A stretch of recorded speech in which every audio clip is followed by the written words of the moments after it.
Assalamualaikum warahmatullahi wabarakatuh.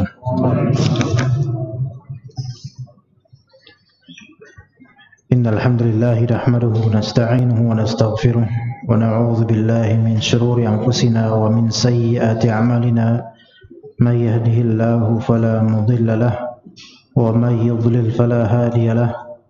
Asyhadu an la ilaha illallah wahdahu la syarika lahu wa asyhadu anna Muhammadan 'abduhu wa rasuluhu la nabiyya ba'dah.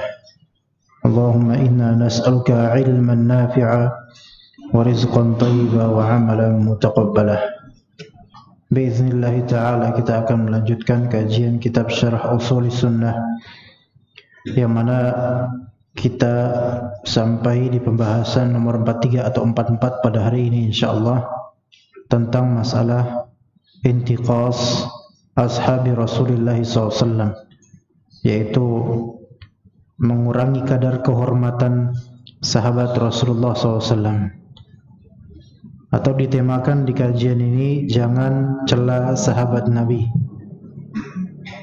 dan bagaimana perkataan para ulama berkenaan dengan sikap mencela atau menjelekkan sahabat Nabi, apa hukumnya dan apa vonis tentang atau terhadap orang yang melakukannya. Berikut dijelaskan oleh sebagian ulama dan ringkasannya. Bisa dibaca. Tafadhol. Bismillahirrahmanirrahim. Berkata Imam Ahmad bin Hanbal pada poin 44, ومن اتقى أحدا من أصحاب رسول الله صلى الله عليه وسلم أو قدره بحدث كان منه أو نكر فسويه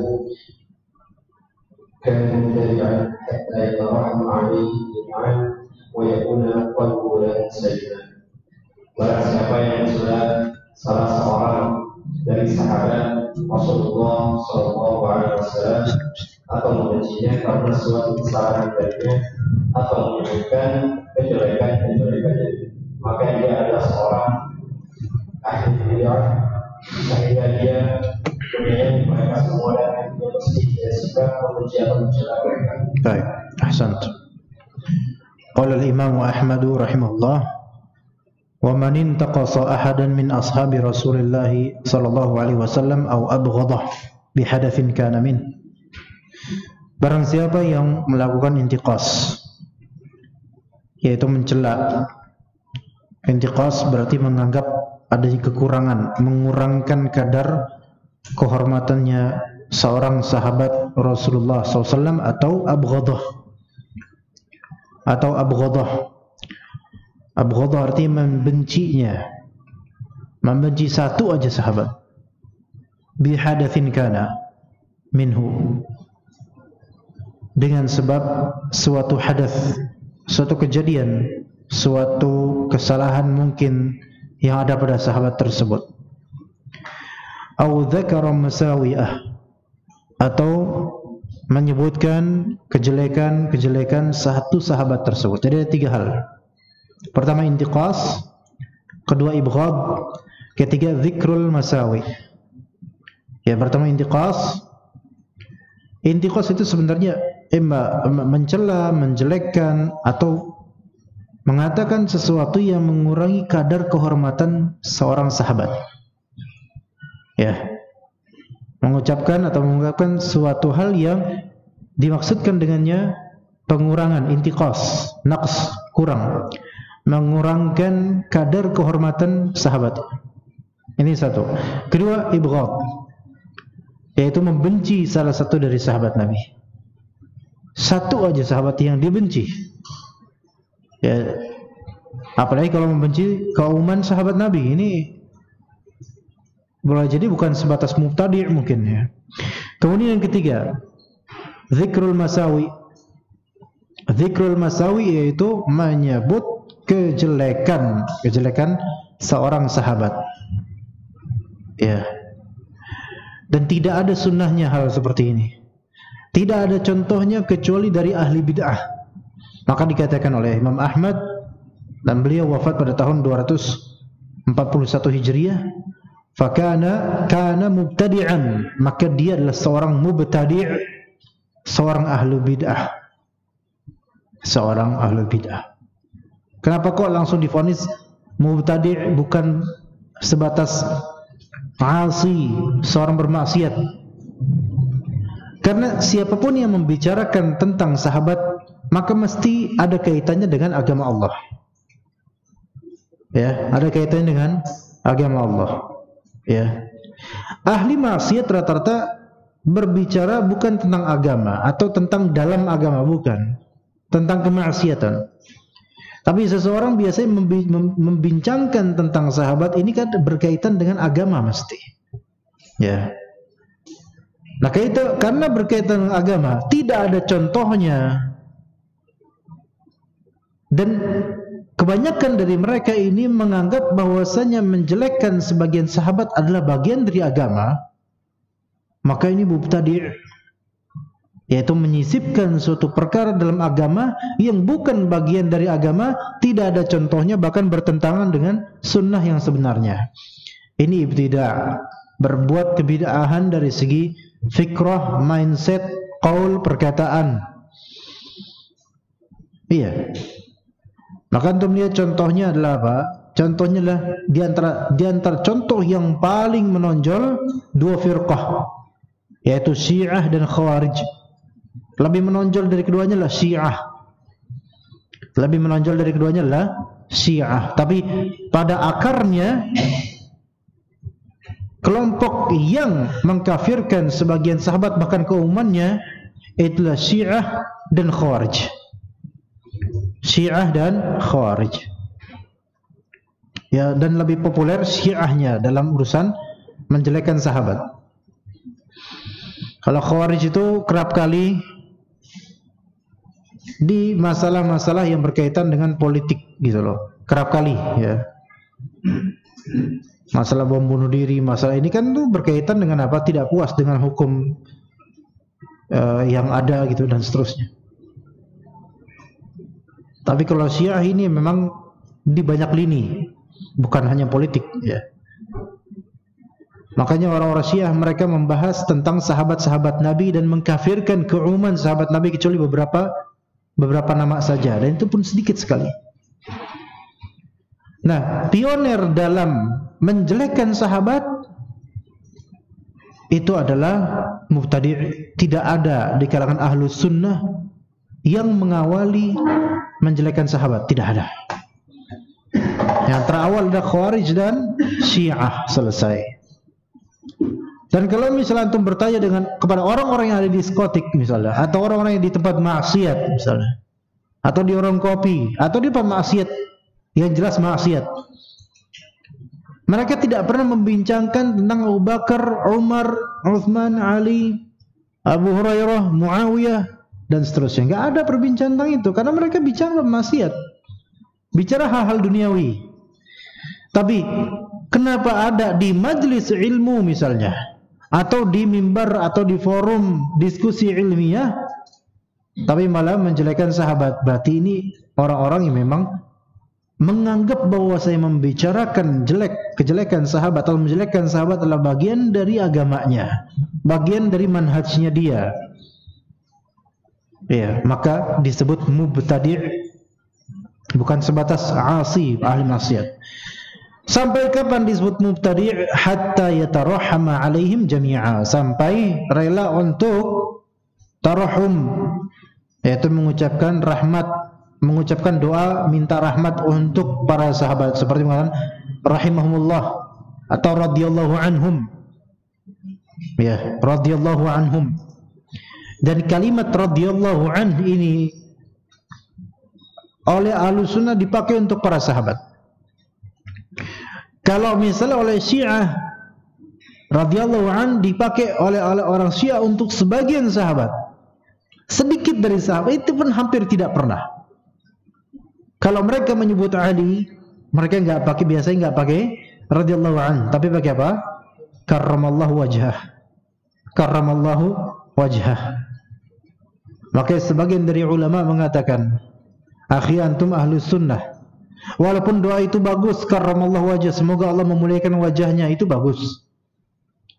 Tapi karena doa ini seringkali ini sudah menjadi simah dan ciri khas dari banyak golongan Syiah, ketika mengucapkan nama Ali bin Abi Thalib, maka yang afdal dan memang lebih afdal mengucapkan apa? Radhiyallahu anhu. Kenapa begitu? Ada contohnya dari Allah Subhanahu wa taala. Iya, radhiyallahu anhum wa radu an. Ya, ridha Allah taala. Karramallahu wajhah. Mana yang lebih afdal dari segi doa? Radhiyallahu anhu atau karramallahu wajhah? Radhiyallahu anhu. Dari segi makna pun iya, dari segi konsekuensi pun iya.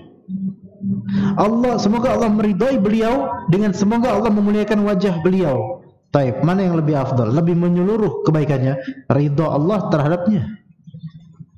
Ya. Nah, kemudian kita melihat misalnya kitab Fathul Qadir karya Imam Asy-Syaukani rahimahullah. Kemudian kitab Subulus Salam Syarah Bulughul Maram karya Al-Amir As-San'ani rahimahullah. Dua kitab ini dipelajari di Libya. Dipelajari di Libya. Kemudian antum dapatkan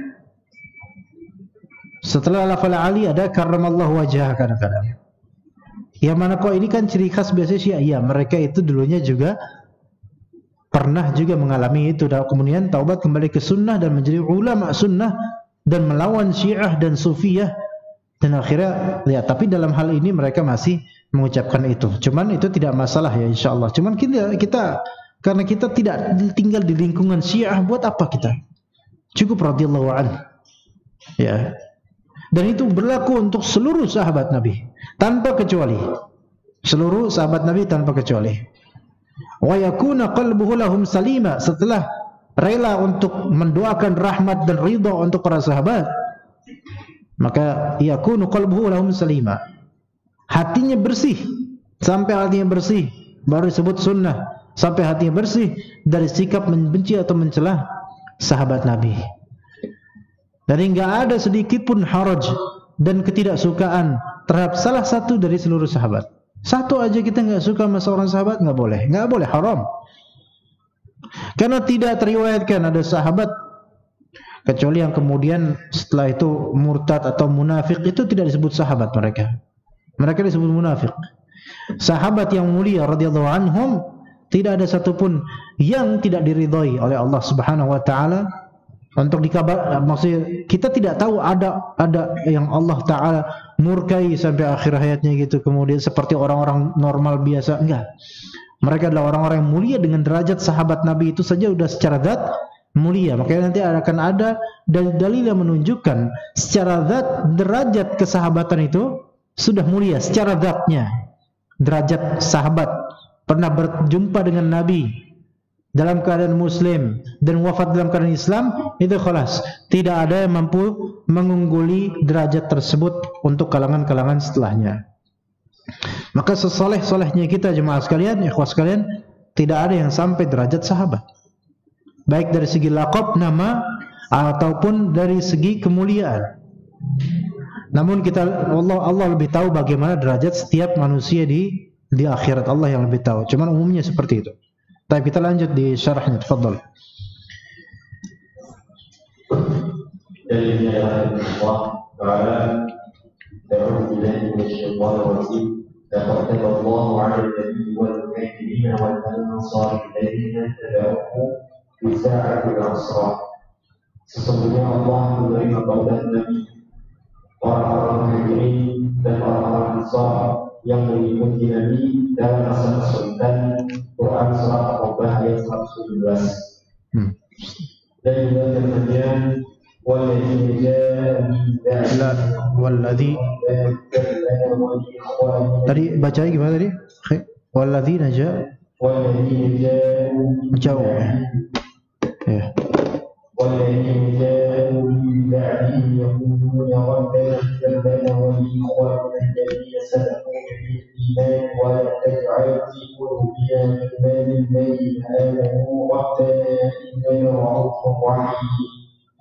Dan orang-orang yang datang sesudah mereka, muhajirin dan ansar, mereka berdoa, ya Allah kami, Beri ampunlah kami dan saudara-saudara kami yang telah beriman lebih dahulu dari kami, dan janganlah engkau biarkan kebencian dalam hati terhadap orang-orang yang beriman.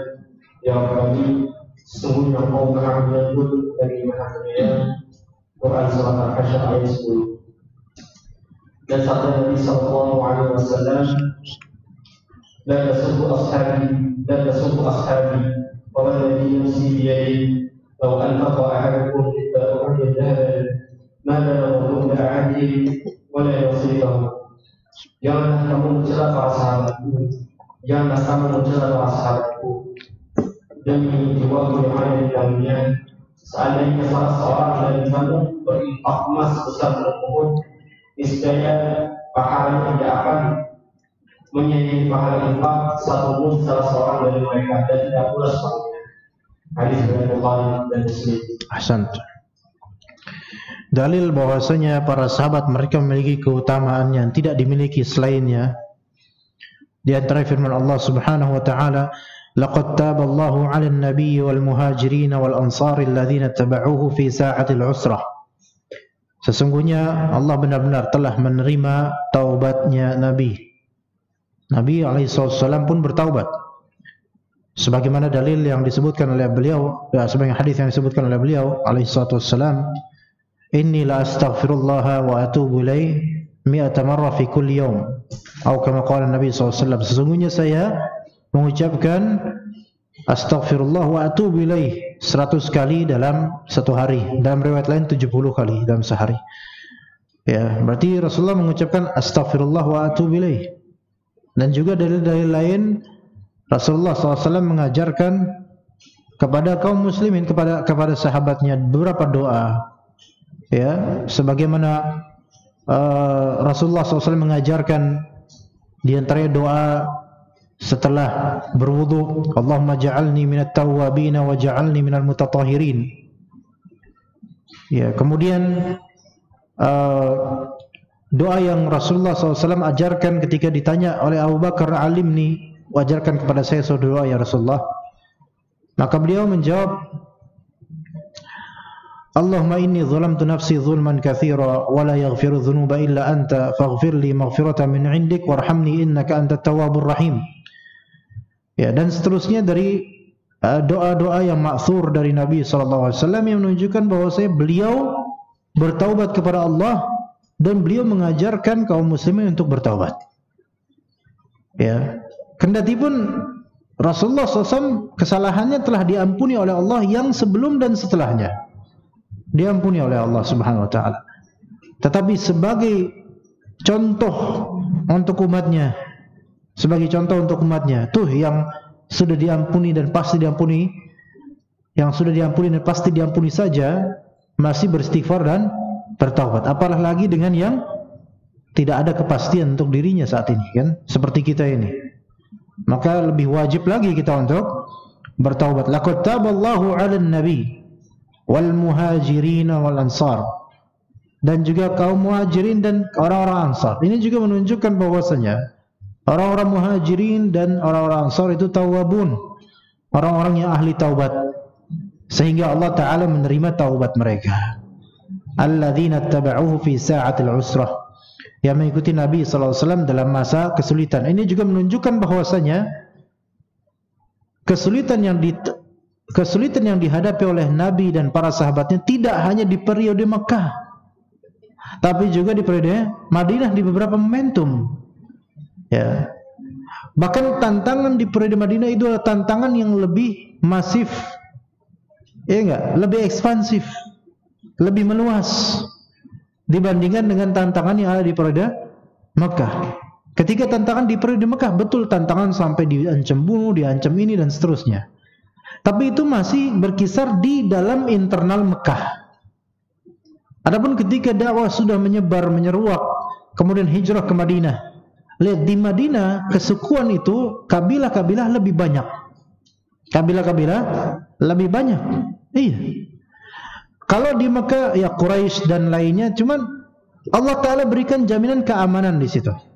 Sebagaimana kata Allah Subhanahu wa taala, "Awalam yarau anna ja'alna haraman amina wa yatakhattafu an-nasu min hawlihim." Apakah mereka orang-orang Quraisy, orang-orang musyrikin Mekah itu tidak melihat bahwa kami telah menjadikan haram Mekah itu aminan, aman. Ya, kemudian di surat apa?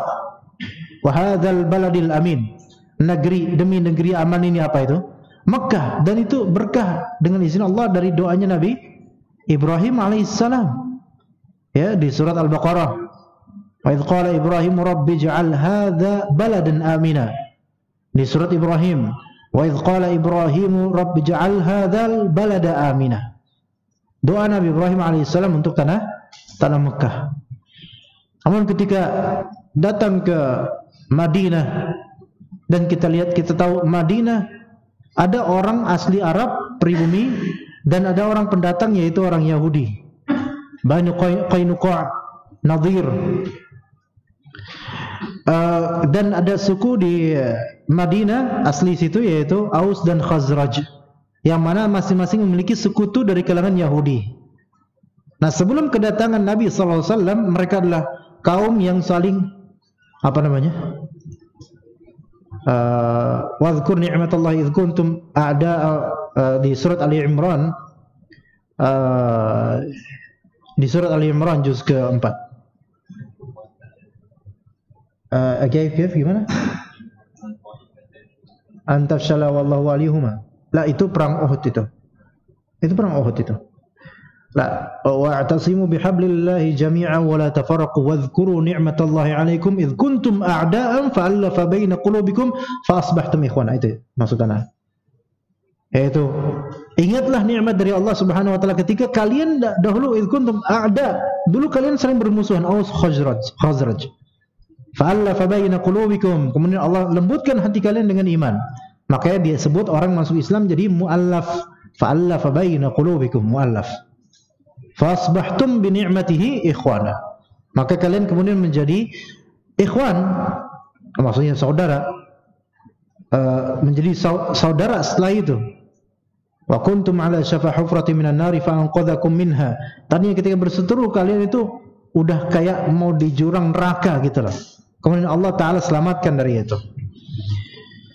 Nah, dengan beragam kabilah kemudian bersatu. Yang tadinya bersekutu dengan sebagian dari kabilah Yahudi. Tantangan dakwah itu semakin besar, jemaah. Tantangan dakwah semakin besar. Karena ketika orang-orang musyrikin di Mekah, dakwah itu ke orang-orang yang ummiyin. Yaitu apa? Nggak bisa baca, nggak bisa tulis. Artinya tingkat edukasinya rendah.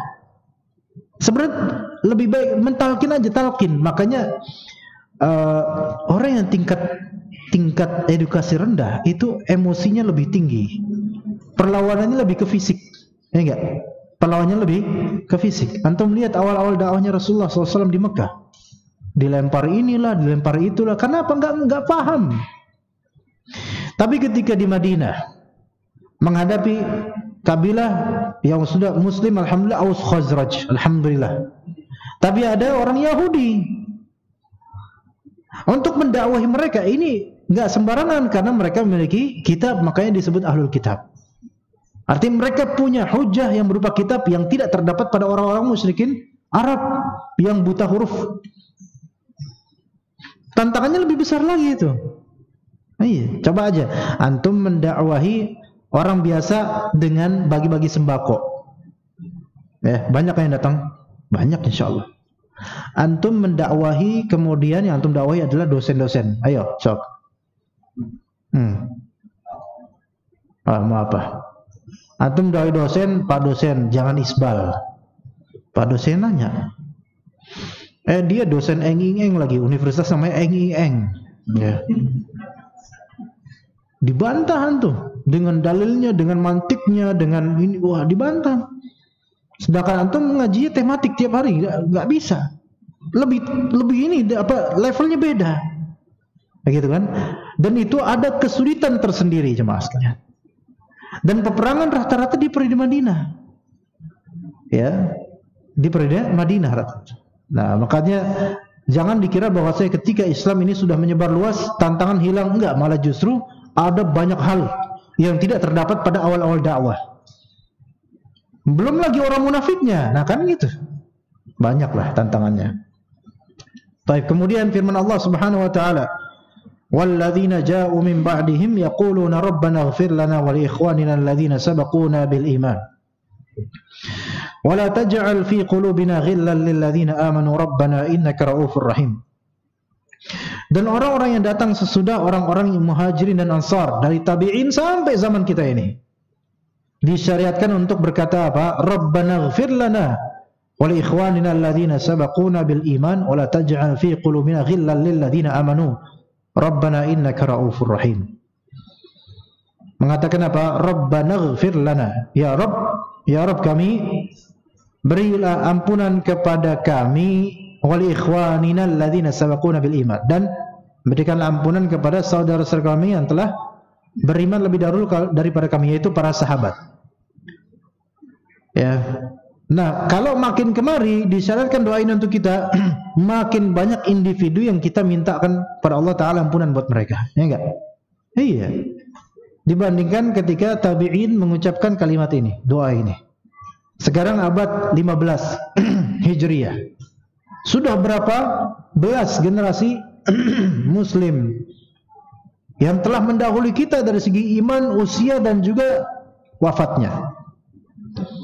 Maka ketika dalam hadis dan juga dalam athar, ketika antum mengucapkan Rabbana ighfir lana wa li ikhwanina alladzina sabaquna bil iman, maka itu mencakup seluruh kaum muslimin yang telah mendahului usia kita dan wafatnya. Berapa miliar ikhwan? Allah lebih tahu. Jangan tanya, Ustaz masuk jin juga nggak Ustaz? Anda nggak tahu. Jin masuk apa enggak? Anda nggak tahu. Dan nggak usah tahu juga masuk apa enggak. Yang penting manusia pasti ini manusia muslim. Berapa banyak? Allah lebih tahu jumlah mereka. Maka ketika misalnya khatib ya di mimbar, Allahumma ighfir lil muslimina wal muslimat wal mu'minina wal mu'minat, ya, itu kan umum muslimin muslimat. Dari awal keislaman sampai sekarang juga dia dimintakan ampunan oleh khatib. Nah ini keutamaan doa meminta ampunan kepada kaum muslimin gitu loh. Ya, wal ikhwanina alladzina sabaquna bil iman. Syahidnya di lafal sabaquna bil iman ini fadilah. Fadilah sahabat yang tidak terdapat pada golongan setelahnya. Kenapa? Enggak ada yang mendahului sahabat dari segi keimanan. Kita bicara tentang Islamnya atau Islam syariat Nabi Muhammad SAW. Kita tidak berbicara tentang Islam syariat untuk Bani Israel, syariat untuk Nabi Muhammad dan kaum muslimin sekarang. Ada enggak orang-orang Islam sebelum sahabat yang didakwai oleh Nabi SAW? Tidak ada. Itulah sahabat yang paling pertama, alladzina sabaquna bil iman. Berarti yang paling pertama, paling unggul, paling depan dan paling patut dicontoh. Kemudian Allah Ta'ala firmankan, wala taj'al fi qulubina ghillan lil ladzina amanu. Dan janganlah ya Allah, janganlah engkau jadikan fi di dalam qalbu kita ada ghil. Ghil kalau diterjemahkan di sini kedengkian. Enggak, ghil itu lebih umum daripada kedengkian. Ya, kedengkian itu hiqd, hasad. Ya, pakai dal, bukan pakai nun. Kalau pakai nun hasan nanti jadinya. Pakai dal, ya itu dengki. Tapi kalau misalnya ghil ini iya bisa dengki, bisa juga lebih umum dari itu, yaitu kebencian. Kebencian belaka. Ya, kebencian belaka terhadap sesama muslim. Janganlah ya Allah engkau jadikan di kalbu kami ada kebencian terhadap orang-orang yang beriman. Ya, jangan jadikan ada kebencian terhadap orang-orang yang beriman. Nah, ghil ini adalah susupan syaitan untuk manusia, baik kafirnya atau muslimnya, tapi kita lebih fokus di muslimnya. Yang mana karakter keberadaan ghil ini tidak ada tempatnya di surga. Ya, tidak ada tempatnya di surga. Ghil itu kan apa ya? Enggak mesti dengki, enggak, dia bisa dengki, kebencian. Kadang-kadang ghil itu berupa adanya kesombongan di hati kita, tarafu', merasa lebih tinggi dari fulan dan benci dengan orang tersebut. Gitu loh. Kayak kata Nabi SAW, la yadkhulul jannata man kana fi qalbi mithqala dzarratin min kibr. Man kana fi qalbihi mithqalu dzarratin min kibr. Tidak masuk surga orang yang di kalbunya ada sebiji kecil, seutas kecil dari kesombongan. Di antara maksud hadis ini adalah kalau tidak Allah ampuni kesombongannya itu, maka dia masuk neraka dulu. Kalau Allah ampuni kesombongannya itu, Allah hapuskan dosa kesombongan itu, dan Allah Ta'ala cabut kesombongan, kebencian, kedengkiannya ketika telah melewati sirat. Ya, pernah kita belajar tentang sirat kalau nggak salah. Pakai ta, sirat, yaitu jembatan di akhirat nanti, di bawahnya ada jahannam. Ya, itu menuju ke surga, itu menuju ke pintu surga. Nah, kata para ulama dan juga kata Rasulullah SAW sebelumnya, ketika sampai dari pintu surga, belum bisa seseorang itu masuk kecuali pasti dia diberlakukan yang namanya qisas. Tapi qisas di sini kalau udah melewati sirat, udah berhasil dengan izin Allah melewati sirat karena rahmat Allah kemudian amalan dia. Nah, sebentar, ini ada suara apa ini? Allah musta'an, ya Allah masaiban nafi'an. Dia anak kira apa gitu? Deras atau apa? Kok hujannya unik suaranya? Deras ya? Alhamdulillah, berkah insyaallah. Tapi sampai mana kita tadi, Khon?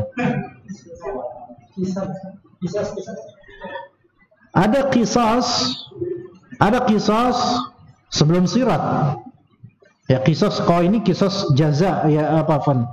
Kisas antar manusia di kisas. Enggak, kalau misalnya di depan pintu surga, kisas yang dimaksud kata para ulama adalah kisas berupa apa yang disebutkan oleh Allah di surat Al-Hijr. Kata Allah Ta'ala, wa naza'na ma fi sudurihim min ghillin ikhwanan ala surrin mutaqabilin. Kami cabut dari dada-dada mereka ghil, kebencian, kedengkian, kesombongan. Kami cabut semua itu, dan mereka akan berada di atas surur, kasur-kasur, dipan-dipan, saling berhadap-hadapan. Baru masuk surga, baru setelah ini bersih. Itu kalau Allah ampuni, ya. Kalau Allah ampuni, ya. Jadi nggak ada di surga itu iri-irian nanti, ikhwan. Makanya sifat ghil tidak ada tempat di surga. Kibar, hasad, ghil nggak ada tempat di surga, nggak ada. Kalau nanti misalnya Allah Ta'ala perkenankan, semoga Allah perkenankan ana dan juga antum semua insyaallah masuk surga. Kita lihat nanti kalau misalnya di antara kita yang ternyata tinggi dia, di antara antum misalnya ada pedagang yang jujur, nggak pernah mau ikutan riba, nggak pernah mau curang, sesen pun nggak mau curang. Nabi SAW dikumpulkan pedagang-pedagang yang shadiq seperti ini, apa? Bersama dengan nabiyin, siddiqin. Itu tinggi pangkatnya nanti kalau jujur, dan itu berat itu. Masya Allah. Namun ternyata di antara kita ada yang pedagang yang ya dibilang jujur enggak, dibilang curang iya. Nah kan gitu. Ketika sampai tapi diampuni oleh Allah. Cuman derajatnya itu enggak setinggi pedagang yang tadi itu, jujur tadi. Enggak ada kemudian wah, mentang-mentang di atas belagu. Enggak ada kayak gitu ngomong. Songong, enggak mau mampir. Enggak ada kayak gitu. Semuanya enak, ala sururim mutaqabilin, enggak ada hasad, dengki, mencela satu sama lain. Maka ikhwan sekalian, kalau antar kita aja, ini doa, wala taj'al fi qulubina ghillan lil ladzina amanu. Antar kita aja kalau ada ghil, ada kebencian, kedengkian, kemurkaan, kita minta pada Allah untuk menghapuskannya. Apalah lagi kalau ternyata ghil tersebut kita tujukan kepada orang yang paling tinggi derajatnya dalam Islam setelah Nabi SAW, yaitu para sahabat. Maka lebih haram lagi, lebih wajib lagi kita untuk minta supaya hilang ini. Karena berharap nggak ada satupun di sini yang membenci sahabat Nabi. Dan anak khawatir kalau ada di antara kita membenci satu sahabat Nabi, sepertinya juga benci nabinya. Jangan-jangan. Karena nggak bisa terlepaskan sahabat Nabi dengan Nabi alaihissalam. Bagaimana antum bisa membenci seorang sahabat Nabi sementara mereka lah yang menjadi perwalian atau perwakilan setelah Nabi wafat untuk risalahnya? Bagaimana bisa antum membencinya? Makanya nanti ada dalil, tidak ada di sini, tentang Muhajirin Ansar. Tidak ada yang membenci mereka kecuali, tidak ada yang mencintai mereka kecuali mukmin.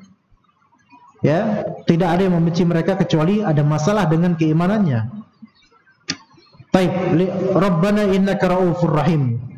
Wahai Rabb kami, sesungguhnya Engkau Maha Penyantun lagi Maha Penyayang. Dan sabda Nabi sallallahu alaihi wasallam, la tasubbu ashabi, fawalladhi nafsi biyadihi, law anfaqa ahadukum mithla Uhudin dhahaban ma balagha mudda ahadihim wala nasibah. La tasubbu ashabi, la tasubbu ashabi. Jangan kalian celak sahabat-sahabatku. Fawalladhi nafsi biyadihi, demi zat yang jiwaku ada di tangannya. Boleh antum bersumpah pakai kalimat ini? Fadhal. Walladhi nafsi biyadihi. Boleh. Antum dagang lemper misalnya, di pasar. Ditanya sama konsumen antum, berapa harganya? 2.000 lemper, berapa harganya? 5.300 Mas. Wah, mahal banget. Kata konsumen, kan biasa gitu, mahal banget. Udahlah 5.400 lah. Waduh, untungnya makin sedikit kalau gitu. Beneran sedikit gitu. Walladzi nafsi biyadihi, sedikit untungnya. Konsumennya langsung, wah ini kayak ustadznya lagi baca Quran dia nih barusan nih. Karena nggak tahu kalau itu hanya sumpah walladzi nafsi biyadi. Kalau bahasa India Arab udah Quran dah, birai gitu kan. Arab udah Quran dah gitu kan. Anak punya buku satu rak gede kan di rumah, alhamdulillah Allah kasih melalui hamba-hamba Allah. Buku rak gede. Qadarullah ketika itu mertua ana wafat, rahimahullah. Beberapa tamu yang baru sekali masuk rumah nanya mereka, Pak Ustadz Qurannya banyak banget, Masya Allah. Anak punya Quran serak gitu. Karena dikira itu semua Quran gitu loh. Itulah. Kayak ini itu apa iklan ya. Fawalladzi nafsi biyadihi, demi zat yang jiwaku ada di tangannya. Maksud demi Allah. Lau anfaqa ahadukum mithla Uhudin dhahaban ma balagha mudda ahadihim wala nasifah. Kalau ada seorang dari kalian sedekah, infak segunung Uhud, infak segitu tuh, itu takaran pahalanya nggak bisa menyamai infak satu mudnya sahabat atau bahkan setengahnya. Anggaplah satu genggaman atau setengah genggaman. Artinya di sini nggak mesti takaran persis kayak gitu, nggak. Artinya sebesar apapun antum mengerahkan upaya berinfak sebesar apapun, antum nggak bisa menyamai derajat pahala sahabat dalam bidang infak dan dalam bidang jihad. Nggak bisa. Ini yang menunjukkan, ini yang menjadi dalil oleh sebagian ulama yang mengatakan bahwasanya derajat kesahabatan seseorang itu secara zat membuat dia tidak bisa ditandingi oleh orang-orang setelahnya. Ini perkataan sebagian ulama ya. Ya, perkataan sebagian ulama apa? Sebagian ulama sudah bilang apa? Seorang sahabat Nabi manapun, sahabat manapun tidak bisa disamai derajatnya oleh siapapun setelahnya, sealim apapun dia. Begitu kata sebagian ulama Ahlus Sunnah. Namun sebagian ulama Ahlus Sunnah mengatakan, ada yang mengatakan juga enggak seperti itu. Allah lebih tahu, mungkin saja ada orang setelah sahabat yang derajatnya lebih tinggi dari sebagian sahabat, ada mungkin, tetapi tidak bisa menyamai derajatnya Abu Bakar atau Umar, nggak bisa. Kalau itu beda itu. Ya, wallahu a'lam. Wallahu a'lam. Berapa menit lagi, ikhwan? Hah? 3 atau 2? Nah, ini waktu-waktu syak, waktu-waktu meragukan ini, waktu syubhat ini kita mau nerusin gimana gitu. Anda baca aja sendiri dulu. Apabila kamu telah mengetahui hal itu dan menjadi jelas bagimu penyimpangan kesesatan yang ada pada orang-orang Rafidah, salah satu firqah Syiah, dan ini firqah Syiah yang dominan sekarang. Rafidah, ya. Rafidah Itsna Asyariyah, di mana mereka telah mencela dan melaknat para sahabat Nabi, dan hati-hati mereka telah terpenuhi kedengkian terhadap para sahabat Nabi, dan mereka berpendapat bahwa khalifah dan kepemimpinan itu tidak ada melainkan pada keluarga Ali. Ini Syiah Rafidah, sampai dihikayatkan ada di antara mereka cara mentarbiyah anak mereka supaya kental mencela sahabat-sahabat Nabi, terutama Abu Bakar, Aisyah dan Umar radhiyallahu anhum jami'an wardah.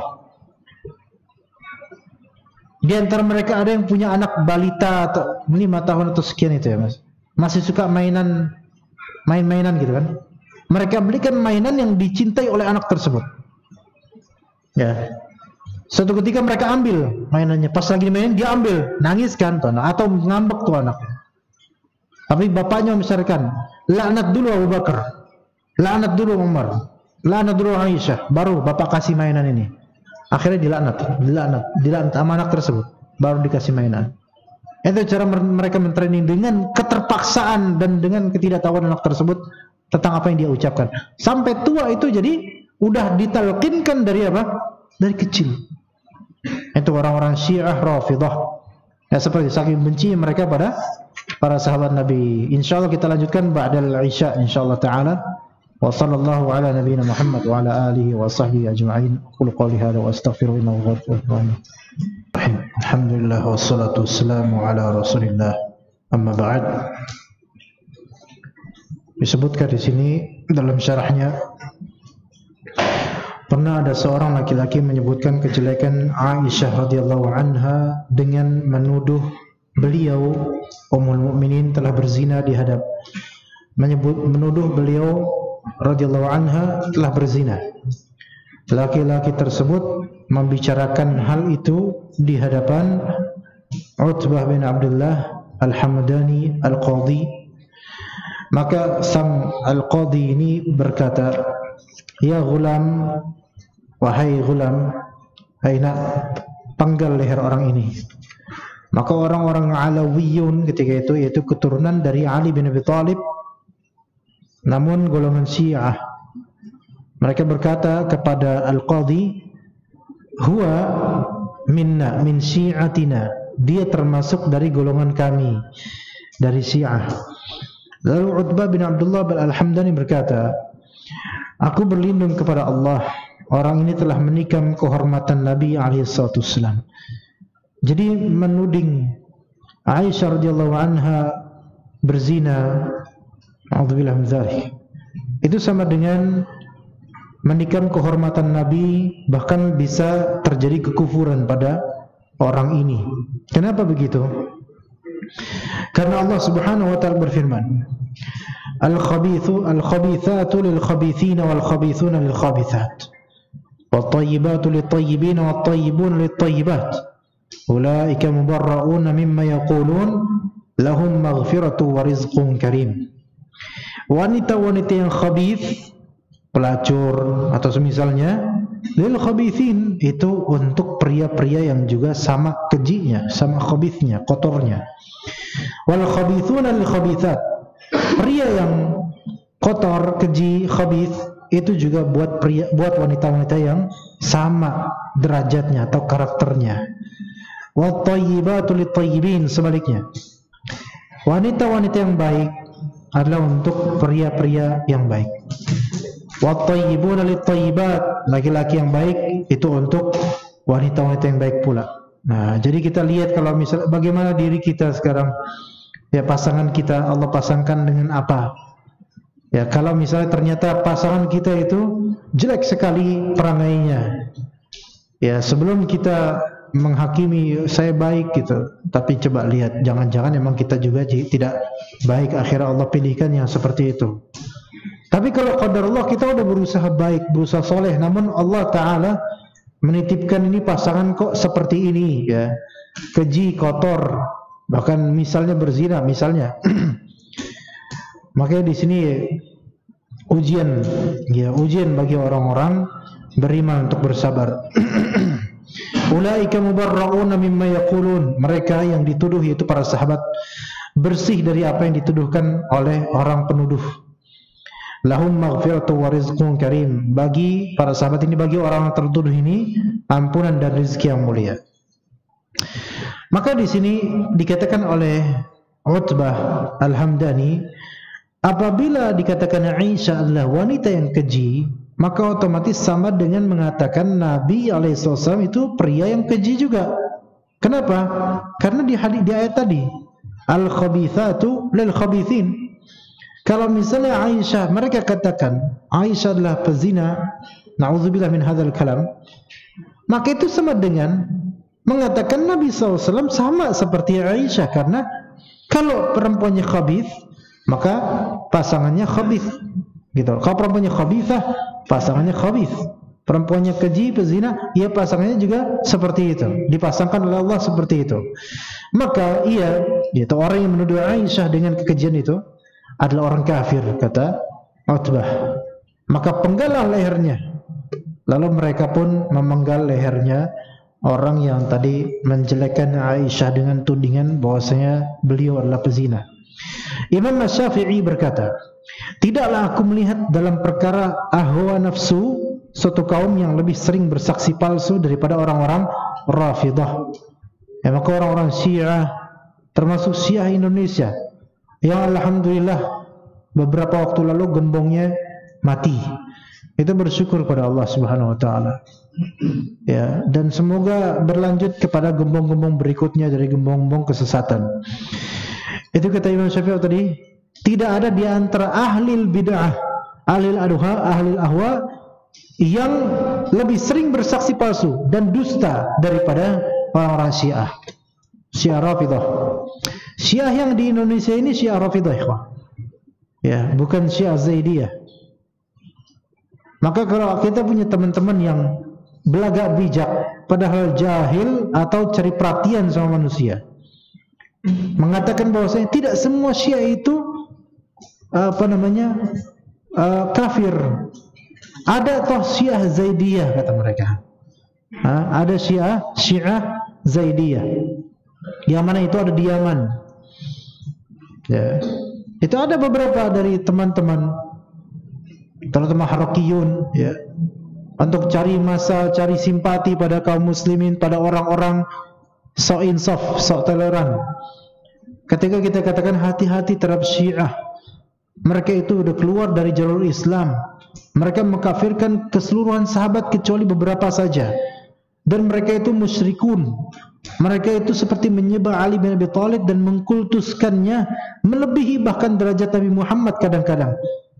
Bahkan seolah-olah derajatnya seperti derajat rububiyahnya Allah Subhanahu Wa Taala. Bukan hanya Ali bin Abi Thalib, kadang-kadang cucunya Nabi alaihissalam atau anaknya beliau radhiyallahu anhu, Hasan Husain, ya Husain ya Husain, kan sering gitu. Ya, tawassul dengan nama-nama ini syirik. Ya. Kemudian sebagian mengkreasikan lagu-lagu berupa kesyirikan, dan sebagian dari mereka menjelekkan atau bahkan mengkafirkan sahabat. Ya mungkin kalau antum tanya, antum Syiah ya? Mereka enggak jawab mereka Syiah. Enggak, anda bukan Syiah. Antum simpatisan Syiah ya? Enggak juga, anda cuma pengen toleran. Padahal dia Syiah. Karena itu ajarannya dia taqiyah. Taqiyah kebablasan. Yaitu dalam artian lain adalah dusta. Maksudnya di sini taqiyah yang di sini adalah versi dusta, bohong, cari aman supaya enggak ketahuan kalau dirinya Syiah. Ya, ketika kita membantah Syiah dan menyebutkan kekufuran-kekufuran ajaran mereka dan betapa bahayanya mereka serta permusuhan mereka kepada kaum muslimin, tiba-tiba ada beberapa teman sok insaf, ahli master khilafiyah biasanya. Ini kan khilaf akhi, antara Sunni dan Syiah ini khilaf. Ada yang mengatakan ini khilaf politik. Ada yang mengatakan udahlah kita cari yang persatuannya ajalah. Antum mau menyatukan antara minyak dan air, mau menyatukan antara dua yang bertentangan secara prinsip asas agama, nggak bisa. Kemudian sebagian dari teman-teman yang ahli insaf dan ahli khilafiyah ini kemudian bilang, tidak semua Syiah itu sampai derajat kufur loh. Ada Syiah namanya Syiah Zaidiyah, itu nggak sampai kufur walaupun pemahamannya ke Mu'tazilah, tapi dia nggak sampai kufur. Maka jangan menggeneralisir bahwa Syiah itu kufur. Kita bilang Syiah itu kufur. Antum jangan ngomongin apa yang ada di luar negeri, di Yaman, di mana. Omongannya ada di Indonesia. Syiah yang masuk Indonesia Syiah apa? Zaidi, Syiah Rafidah, Ithna Asyariyah dari Iran. Nggak usah pakai jaya ya, Iran doang. Dari Iran. Ithna Asyariyah dari segi keimaman 12 imam. Ya. Dan fikih mereka bukan fikih sebagaimana fikih madhab arba', fikih 4 madhab. Ya, kita punya teman-teman yang kayak gini, ahli. Wah, pokoknya kalau ada masalah fikih, paten 4 madhab dijabarkan semua. Khilafiyah gitu. Semua dia khilafiyah semuanya. Pokoknya kalau khilafiyah, pokoknya boleh lah gitu. Ya. Begitu juga dengan giliran apa? Syiah dianggap khilafiyah, enggak masalah, udahlah, enggak usah enggak semua Syiah itu kafir. Gitu. Kemudian fikihnya Syiah Rafidah Itsna Asyariyah Ja'fariyah, fikihnya, mazhabnya Ja'fariyah. Ya, mazhabnya Ja'fariyah. Bukan Hanabilah, bukan Syafi'iyah, bukan Malikiyah, bukan Hanafiyah, bukan Zahiriyah, bukan. Ja'fariyah, beda lagi mazhab fikihnya. Ayo sekarang ahli khilafiyah yang memang mau toleransi, melihat ada seseorang salat dengan cara yang berbeda, kemudian ada semacam debu atau tanah ya di bagian jidat dan salat, dan di jidatnya nanti di bagian sujudnya dia tuh. Syiah ini jelas mau disebut khilafiyah. Ini enggak ada dalilnya bahkan. Ya, dan seterusnya. Nanti lama-lama LDII dibilang khilafiyah pula. Sementara oleh LDII-nya ketika antum sholat di tempatnya, dipel bekas antum. Ya. Antum ridho dengan itu? Antum dia najis, dianggap kafir antum. Dianggap najis. Sholat mungkin enggak dilarang sholat di tempatnya. Periksa nanti setelah itu, lihat di taman masjid, ngintip kemudian bekas antum dipel. Dipel bekas antum. Antum dia najis. Karena itu tidak musyrik atau kafir. Kafir itu najis secara zat kata mereka. Maka dengan sholatnya antum di depan mereka itu najis, tapi mereka nggak bisa ngusir karena ini negeri hukum. Dicuci bekas antum. Coba antum provoking, kenapa bekas saya dicuci? Emang saya berak di situ? Nah. Enggak, dia bilang najis. Oh ya udah, ini khilafiyah. Khilafiyah apa? Nggak ada khilafiyah di sini. Ini masalah usul dan mereka mengkafirkan kita kaum muslimin kalau tidak segolongan dengan mereka. Kayak kadang-kadang di jalan ada masjid LDII, ya kan? Masjid LDII, sok, coba. Datang aja, datang taruh CCTV sendiri di masjid. Ntar malam balikin CCTV, periksa bekas antum diapain tuh kira-kira. Seperti itu ikhwah. Ya. Kemudian diriwayatkan dari Asy-Sya'bi berkata bahwa wahai Malik, yaitu Malik bin Mighwal Al-Kufi Abu Abdullah, ya, sekiranya aku menginginkan agar orang-orang Rafidah memberikan budak-budak mereka padaku dan memenuhi rumahku dengan emas supaya aku berdusta untuk mereka atas nama Ali bin Abi Thalib, niscaya mereka akan melakukannya. Yaitu maksudnya apa? Demi supaya orang itu berdusta, Syiah itu rela menggelontorkan dana dan materi yang banyak. Rela itu. Akan tetapi demi Allah, aku tidak akan berdusta atasnya selamanya. Maka antum kalau misalnya melihat sinagog Syiah, ya, baik tempat ibadahnya maupun kuburan Syiah, ya, Syiah Rafidah maksudnya, terutama di Iran, Antum lihat pernak-pernik di masjid ataupun di kuburan itu luar biasa, kaligrafinya tuh detail dan banyak seninya. Ya. Dan kemudian mereka juga rela mengirim utusan dan pasukan untuk berbohong di tengah kaum muslimin dan menjulurkan syubhat demi syubhat, supaya Syiah itu dianggap oke, dianggap baik. Dana mereka dana lancar. Dana mereka yang penting tujuannya apa? Bohong. Taqiyah. Yang penting tersusupi oleh kaum muslimin syubhat-syubhat Syiah. Tapi kemudian, wahai Malik, sesungguhnya aku telah mempelajari perkara-perkara hawa nafsu sebelumnya, yaitu kebid'ahan. Semuanya aku tahu itu. Namun aku tidak melihat suatu kaum yang mana mereka lebih dungu daripada Khashabiyah, yaitu salah satu sekte Syiah. Seandainya mereka tergolong binatang, maka sungguh mereka ini adalah keledai. Ya. Kalau orang-orang Syiah ini dikiaskan dengan binatang, maka pasti jadi keledai dia. Saking bodohnya dan saking dungunya dia. Binatang yang paling dungu bagi orang Arab, keledai, walaupun enggak najis, tapi haram dimakan. Binatang paling dungu di orang Arab adalah keledai. Kalau di kita apa? Binatang paling dungu apa? Paling jelek apa? Hah? Apa ya? Coro mungkin. Ya, keledai paling jelek. Paling jelek karena suara. Di Al-Quran pun disebut ankaral aswati la sautul hamir. Paling jeleknya suara keledai. Di Al-Quran disebut kamathalil himar yahmilu asfara. Seperti himar, keledai yang membawa asfar, yaitu buku-buku tebal, tapi nggak ngerti.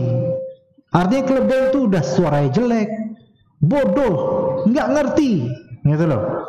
Lah kalau orang Syiah jadi binatang, pasti jadi keledai.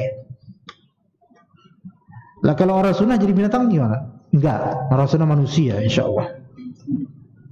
Seandainya mereka tergolong binatang burung, maka sungguh mereka itu burung-burung roham, yaitu burung yang dikenal memiliki sifat ingkar janji atau sifat kotor. Anda nggak tahu yang seperti apa. Ya, begitu. Dia berkata, aku peringatkan kamu dari hawa nafsu yang menyesatkan dan seburuk-buruknya adalah orang Rafidah. Hal itu karena di antara orang Rafidah adalah orang-orang Yahudi yang mencela agama Islam agar kesesatan mereka menjadi hidup.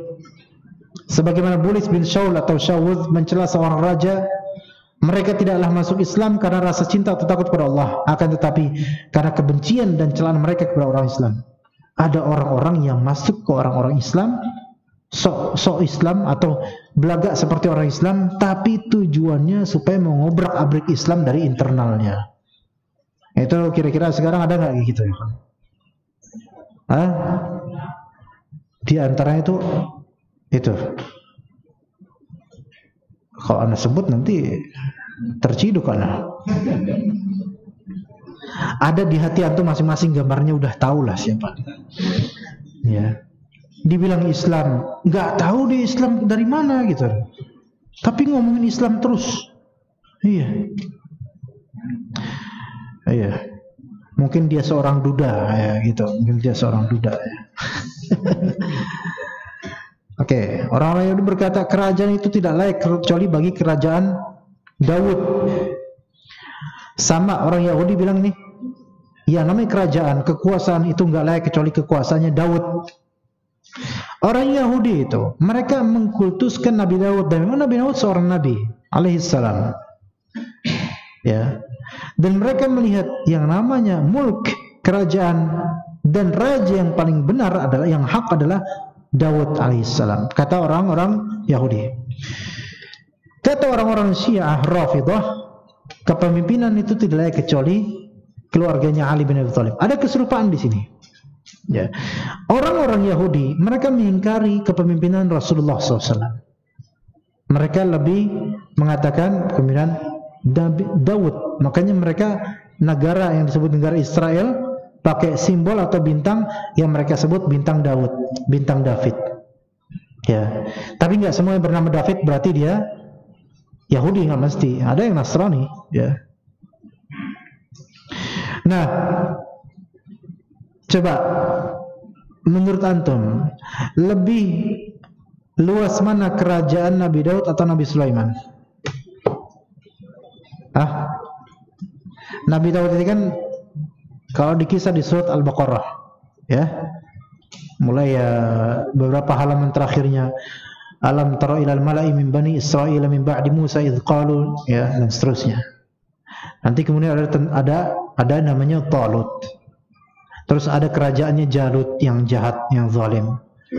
Talut ini sebagai malik, raja untuk Bani Israel, tapi bukan orang Bani Israel. Yang mana Talut ini Allah Ta'ala utus untuk menjadi pemimpin perang.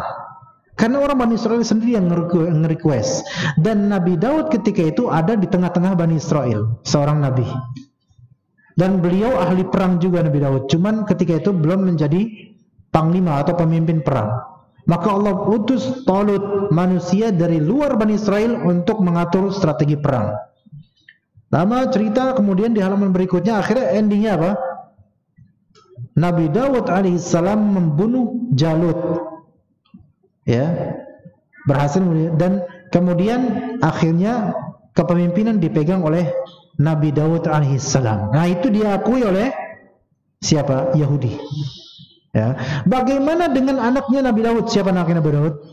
Nabi Sulaiman alaihissalam. Ya, Nabi Sulaiman atau disebut juga Salomon oleh sebagian orang barat. Nabi Sulaiman alaihissalam ini juga diwaris atau terwariskan padanya kerajaan Nabi Daud alaihissalam. Dan kerajaan Nabi Sulaiman lebih megah, mungkin dari segi bangunannya, dan juga lebih besar dari segi jumlah apa? Pasukan. Pasukannya orang binatang sama jin gimana? Manusia aja udah kayak gitu. Nah, sekarang pakai ifrit aja tunduk sama dia, bro. Dan ifrit itu ketika itu hard worker dia, workaholic mungkin kalau bahasa sekarang. Dan ifrit ini memegang amanah pekerjaan sampai ifrit bilang qawiyun amin, saya qawi amin. Qawi itu capable, amin itu trusted, ya, gitu bahasa sekarangnya gitu. Capable, qawi, kuat, punya, saya bisa, capable, sama trusted, terpercaya, ya kan, ada trusted seller, ya, pedagang terpercaya, gitu kan. Ya, dalam bekerja kan memang itu etiknya. Antum harus punya satu kapabilitas dan dua apa? Dipercaya. Kalau satunya hilang, antum bukan seorang worker yang bagus. Dan ifrit itu profesional ketika itu. Iya. Kalau sekarang ada kerja nggak bener, tidur-tiduran, berarti kalah sama ifrit, ya. Nah, maka itu luar biasa Nabi Sulaiman alaihissalam. Tapi orang-orang Yahudi sampai sekarang mereka mengkafirkan Nabi Sulaiman alaihissalam. Mereka menuduh Nabi Sulaiman itu sahir, penyihir, bukan nabi. Nabi Sulaiman telah mengkhianati kerajaan Daud, gitu. Makanya pengagungan orang-orang Yahudi itu terhadap kerajaan Daud saja, enggak ke kerajaan Solomon, karena mereka mengkafirkan Sulaiman alaihissalam. Itu ada di surat Al-Baqarah. Wattaba'u ma tatlu syayatinu ala mulki Sulaiman wa ma kafara Sulaiman walakinna syayatina kafaru. Orang-orang Yahudi menuduh Nabi Sulaiman telah kufur karena melakukan sihir. Kenapa kok mereka menuduh Nabi Sulaiman melakukan sihir? Karena para syaitan berhasil memprovokasi orang-orang Bani Israel setelah wafatnya Nabi Sulaiman. Yaitu para syaitan menggali, ada dikubur di bawah singgasana Nabi Sulaiman oleh para syaitan baik kalangan manusia ataupun jin, wallahu alam. Dikubur kemudian ditaruh di dalamnya buku-buku apa? Mantra-mantra. Bacaan-bacaan mantra-mantra. Ini gunanya buat gini, ini gunanya buat ini. Itu syaitan-syaitan yang bikin. Dikubur di bawahnya ini, dan Nabi Sulaiman enggak tahu hal yang gaib. Beliau bisa bicara dan mengerti bahasa binatang dan jin, itu pun dengan izin Allah, tapi gaib lainnya tidak beliau tahu. Maka setelah Nabi Sulaiman wafat, syaitan dari kalangan jin kemudian membisiki masyarakat Bani Israel, buka itu di bawah singgasana Sulaiman itu. Ada sesuatu, dan dia selama ini kerajaannya itu bertumpu pada apa namanya? Mantra-mantra itu. Maka dibongkar oleh masyarakat, dan ternyata ini fitnahnya dari syaitan ini syaitan memfitnah. Maka mulai saat itulah yang tadinya mereka itu mengikuti Nabi Sulaiman, akhirnya mereka menuduh Nabi Sulaiman apa? Kufur dengan sihirnya. Enggak kita anggap nabi, dia telah keluar dari agama Allah. Itulah kejahilan orang-orang Yahudi ketika itu, Bani Israel ketika itu. Ya, makanya Allah bantah, wa ma kafara Sulaiman. Nabi Sulaiman tidak kufur, Nabi Sulaiman tidak berbuat sihir. Itu semua dari Allah Subhanahu wa taala. Nah, orang-orang Yahudi mengkafirkan Nabi Sulaiman dan mengangkat Nabi Daud. Padahal pada hakikatnya Nabi Sulaiman ini diberikan kelebihan yang tidak Allah berikan pada Nabi Daud. Kan pernah terjadi itu. Ya. Sama seperti Syiah tuh, sepupunya Yahudi. Sama kayak Syiah. Ya, yang lebih afdal dikafirkan siapa? Abu Bakar, Umar dikafirkan oleh orang Syiah. Utsman masih paling mending, tapi Abu Bakar dan Umar ini paling sebel itu. Antum cari di Teheran, ada ikhwan namanya Teheran, di Iran, ada nggak ikhwan namanya Abu Bakar, Umar? Nggak ada. Kalau di Jakarta banyak, di Teheran nggak ada. Bahkan masjid sunnah di Teheran nggak ada. Antum mau ngaji sunnah di sana nggak ada. Ngaji sunnah yuk, ngaji sunnah nggak ada. Ngajinya ngaji bidah semua di sana. Iya. Dikafirkan itu Abu Bakar dan Umar dan juga Utsman dan seluruh sahabat. Cuma Ali bin Abi Thalib. Ya, betul Ali bin Abi Thalib ini pemuda paling pertama masuk Islam. Tapi derajatnya dia di keumuman kaum muslimin, tanpa merendahkan Ali bin Abi Thalib, tetap Abu Bakar itu adalah sahabat Nabi yang paling afdol dari seluruhnya. Tapi dikafirkan oleh mereka. Nah, ini lihat persamaan antara kelakuan Yahudi dengan sepupunya itu Syiah. Dan Syiah itu ajaran buatan Yahudi juga, ikhwan. Maka begitu, ya itu seperti itu. Sepertinya udah malam ini ya. Sebenarnya udah dari tadi udah malam, cuman ini makin malam aja, jadi anak kayaknya cukup aja sampai sini. Insyaallah kita lanjut aja lah kapan-kapan. Ya wassallallahu ala nabiyina Muhammad wa ala alihi wa sahbihi ajma'in. Subhanakallahumma bihamdika asyhadu an la ilaha illa anta astaghfiruka wa atubu ilaik. Assalamualaikum warahmatullahi wabarakatuh.